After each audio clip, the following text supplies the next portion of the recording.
Good morning everyone. कैसे हैं आप सभी? आई होप आप सभी लोग अच्छे होंगे, स्वस्थ होंगे और अपनी पढ़ाई भी अच्छे से शिद्दत और ईमानदारी के साथ कर रहे होंगे।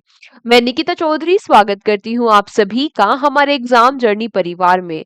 आज के सेशन में, इस डेली करंट अफेयर्स के सेशन में हम लोग क्या कवर करेंगे? जी हाँ, हम लोग कल तक के करंट अफेयर्स के 10 इंपॉर्टेंट क्वेश्चंस को मात्र 10 मिनट में कवर करेंगे। तो शुरू करते हैं अपनी क्लास को और आज का हमारा पहला क्वेश्चन क्या है? आपसे पूछ रहा है where will India's first under water museum and artificial reef built. यानी कि आपसे पूछा कि भारत का पहला अंडर वाटर संग्रहालय और कृत्रिम चट्टान कहाँ बनाए जाएंगे। तो ये जो अंडर वाटर संग्रहालय और कृत्रिम चट्टान है ये बनाए जाएंगे महाराष्ट्र में। कहाँ पर? महाराष्ट्र में। महाराष्ट्र में जो हमारा आईएनएस यानी कि इंडियन नेवल शिप गुलदार है, इंडियन नेवल शिप गुलदार है, इसको यूज किया जाएगा अंडर वाटर यानी कि पानी के अंदर जाकर ये संग्रहालय बनाने के लिए। अब इसमें होगा क्या? इसमें आपको डाइव करके नीचे, पानी के नीचे जाना पड़ेगा और जाकर आप इस म्यूजियम को देख सकते हो।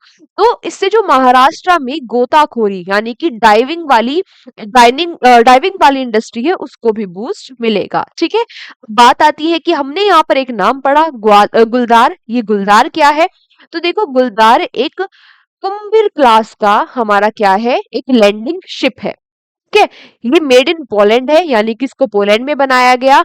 भारतीय नेवी में ये 1985 में शामिल हुआ था और डी कमीशन यानी कि बाहर कब हुआ है हमारी नेवी से? ये अभी 2024 में। और अब इसका यूज किया जाएगा as museum, under water museum. ठीक है, तो याद रखना। अगला question, recently who won the 71st senior national men's kabaddi championship. अभी हाल ही में किसने जो सीनियर राष्ट्रीय पुरुष कबड्डी चैंपियनशिप जिसका 71वां एडिशन था इसको जीत लिया है? तो ये किसने जीता है? इसको जीत लिया है भाई किसने? किसने? हाँ, सर्विसेज ने। किसको हरा कर जीता है? तो रेलवे को हराकर इस चैंपियनशिप को जीत लिया है। किसने? सर्विसेज ने। अब ये जो चैंपियनशिप थी ये हो कहां पर रही थी? ये हो रही थी जवाहरलाल नेहरू इंडोर स्टेडियम कटक ओडिशा में। तो कटक ओडिशा में ये हो रही थी, इस बात को भी आप याद रखना। ठीक है, हाँ, विनर तो याद रखोगे ही, रनर अप भी याद रखोगे और होस्ट भी याद रखना। ठीक है, अगला question, recently which mineral has been recently, अच्छा 2 बार रिसेंटली लगा दिया, वाह, कोई बात नहीं, चलो। Has been reclassified as a major mineral. क्या कह गया ये क्वेश्चन? क्वेश्चन ने कहा है कि अभी वो कौन से मिनरल्स है यानी कि वो कौन सी प्रमुख खनिज है जिनको जिनको पुनः वर्गीकृत किया गया है। जिनको, वो कौन सी खनिज है जिनको पुनः वर्गीकृत किया गया है प्रमुख खनिज के रूप में? देखो, जो खनिज होती है, जो मिनरल्स हैं, इनको 2 कैटेगरी में डिवाइड किया जाता है। एक होते हैं मेजर मिनरल्स और एक होते हैं माइनर मिनरल्स। ठीक है, अब आपसे पूछ रहा है कि वो कौन से माइनर मिनरल्स थे जिनको अब कह दिया गया है कि ये मेजर मिनरल्स है यानी कि प्रमुख खनिज है। हाँ, कौन से? हाँ, क्या वो बायराइट्स है या फिर फेल्ड्सपर है, माइका है, क्वार्टज है? हाँ, हाँ, एक ऑप्शन नंबर ई हमें डालना पड़ेगा और हमें लिखना पड़ेगा ओल, क्योंकि ये सभी जो माइनर मिनरल थे अब ये बन गए हैं मेजर मिनरल्स। अब यहाँ पर आप माइनर मेजर बार बार सुन रहे हो, आपके दिमाग में आ रहा होगा कि ये क्या चक्कर है, तो समझते हैं। तो देखो, मेजर मिनरल प्रमुख खनिज उनको कहा जाता है जिनका ज्यादा यूज होता है हमारी अर्थव्यवस्था में, है ना, इंडस्ट्रीज में, जिनका स्ट्रैटेजिक यूज जो होता है वो ज्यादा होता है, वो क्या मेजर मिनरल्स हो गए, और जिनका कम यूज होता है वो माइनर मिनरल्स हो गए। ये सिंपल सा डिफरेंस आपको नाम से भी समझ में आ रहा होगा। ठीक है, बात करें इनको रेगुलेट कौन करता है, तो जो मेजर मिनरल्स है, देखो भाई यहाँ से क्वेश्चन पूछेगा, ये तो पूछ ही सकता है कि कौन से मेजर मिनरल है कौन से माइनर है। इसके अलावा जो मैं आपको ये अलग से बातें बता रही हूँ ये भी पूछ सकता है। इसको रेगुलेट करता है मिनिस्ट्री ऑफ माइन के तहत इंडियन ब्यूरो ऑफ माइंस। और जो माइनर मिनरल है इनको रेगुलेट करती है जो स्टेट गवर्नमेंट होती है ना, जिस स्टेट का मिनरल है उसी स्टेट की गवर्नमेंट इनको रेगुलेट कर लेती है। एग्जाम्पल से आप समझ जाओगे। एग्जाम्पल से क्या, जैसे आयरन हो गया, है ना, कितना यूज है लोहे का, तो वो किस में आएगा? प्रमुख खनिज में आएगा। कोल हो गया, बॉक्साइट हो गया, गोल्ड हो गया, और अभी ये जो 4 नए ऐड हुए ये हो गए। अब हम माइनर के भी एग्जांपल समझ लेते हैं, देख लेते हैं, जिससे आपको समझ में आ जाएगा कि डिफरेंस आपको एकदम क्रिस्टल क्लियर क्लियर हो जाएगा। तो जो माइनर मिनरल्स है, क्या है, सैंड हो गया, ग्रेवल हो गया, मार्बल हो गया, लाइमस्टोन, क्ले, है ना, ग्रेनाइट, ये सब माइनर मिनरल हो गए। ठीक है, इस लॉ, किस एक्ट के तहत इनको गवर्न किया जाता है? इंपॉर्टेंट एक्ट, इनको mine and minerals development and regulation act 1975 के तहत इनको रेगुलेट किया जाता है, नियंत्रित किया जाता है। और जो माइनर मिनरल्स है, सेम एक्ट के तहत, बस इनको कौन गवर्न करता है, इनको कौन रेगुलेट करता है? State government. सारी चीजें यहां तक डिफरेंस क्लियर है ना? हाँ, बहुत अच्छी बात है, ये सारी चीजें भी आप नोट डाउन कर लेना। अगला question, which country has recently launched the Green Transition Alliance India initiative in collaboration with India? अभी हाल ही में वो कौन सी कंट्री है जिसने ग्रीन ट्रांजिशन अलायंस इंडिया इसको लॉन्च किया है भारत के साथ मिलकर? तो ये कंट्री कौन सी है? ये कंट्री है डेनमार्क। किस लिए लॉन्च किया है? तो जो सस्टेनेबल एनर्जी सॉल्यूशंस है ना, जो एनर्जी के सस्टेनेबल सॉल्यूशंस है, उन पे काम करने के लिए, उनमें साथ मिलकर काम करने के लिए इसको लॉन्च किया है इंडिया और डेनमार्क ने। देखो, हमारा जो लक्ष्य है ना, किस लिए हम सस्टेनेबल एनर्जी की तरफ बढ़ रहे हैं? क्योंकि भाई हमारा नेट जीरो एमिशन का जो टारगेट है, यानी कि हम कार्बन एमिशन बिल्कुल जीरो कर देंगे, वो हमारा टारगेट है 2070 तक का। और डेनमार्क का भी पूछ सकता है, क्योंकि अभी हम इसके तहत ही ये जो काम है हुआ है, तो इसलिए आपसे ये भी पूछ सकता है। तो डेनमार्क का कब है? डेनमार्क का ये नेट जीरो का टारगेट है 2045 का, 2045 का, और हमारा 2070 का। ठीक है, बात करें कैपिटल डेनमार्क की, कोपेनहेगन। यहाँ पर मेटे मेटे फ्रेडिक्सेन यहाँ के पीएम है, और डेनिश कोरने यहाँ की करेंसी है। अगला question, who has recently sign a memorandum of understanding with the archaeological survey of India to restore and protect heritage water bodies? अभी हाल ही में किसने विरासत जल निकाय, जो हेरिटेज वाटर बॉडी है, उनके संरक्षण के लिए एएसआई यानी कि पुरातत्व, भारतीय पुरातत्व सर्वेक्षण के साथ मिलकर समझौते पर हस्ताक्षर किए हैं, है ना? अब क्या कह गया है क्वेश्चन? देखो, पहले देख लेते हैं हस्ताक्षर किसने किए, फिर समझते हैं क्या कह गया है क्वेश्चन। तो ये किए हैं बिस्लेरी इंटरनेशनल ने। बिस्लेरी और एएसआई ने मिलकर एक मेमोरेंडम ऑफ अंडरस्टैंडिंग यानी कि एक समझौता किया है कि भाई जो वाटर बॉडी है, जो हमारी विरासत वाले जलीय निकाय है, उनका संरक्षण करना है हमें, है ना?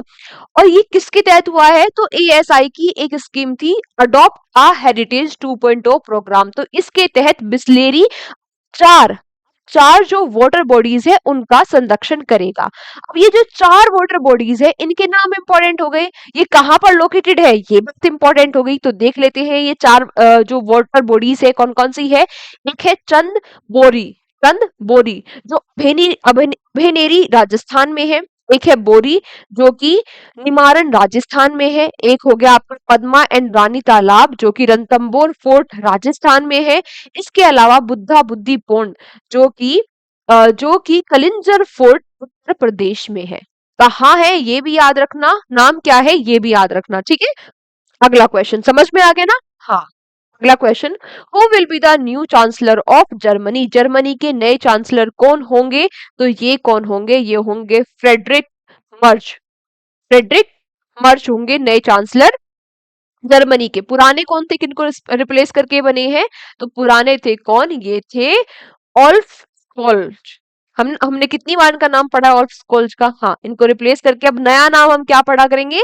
नया नाम हम पढ़ा करेंगे फ्रेडरिक मर्च का। ठीक है, जर्मनी की कैपिटल बर्लिन और वोल्टर स्टेमर यहाँ के पीएम, है ना? ये बात तो हमको याद होगी, नहीं होगी तो लिख लेंगे। अगला question, who is the first disabled astronaut selected for ISS mission? अभी हाल ही में वो पहले विकलांग अंतरिक्ष यात्री कौन बन गए हैं जिनको आईएसएस, समझ गए ना आईएसएस क्या है? हाँ, इंटरनेशनल स्पेस स्टेशन में जाने के लिए जिनको चुन लिया गया है। तो कौन बन गए हैं? ये बन गए हैं भाई जॉन मैकफल।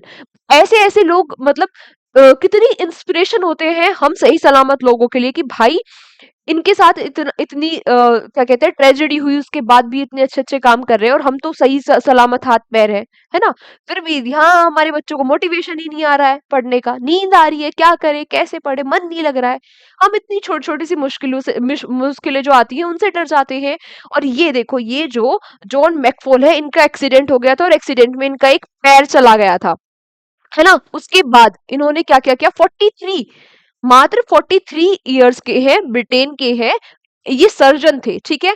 उसके बाद ये क्या है फॉर्मर पैरालंपियन भी है, यानी कि इन्होंने पैरालंपिक्स में भी पार्टिसिपेट किया और अब पहले पैरा एस्ट्रोनॉट भी बन गए हैं जो इंटरनेशनल स्पेस स्टेशन में जाएंगे। ठीक है, बात करें यहाँ पर यूरोपियन स्पेस एजेंसी के बारे में तो 1975 में इस्टेब्लिश हुई थी।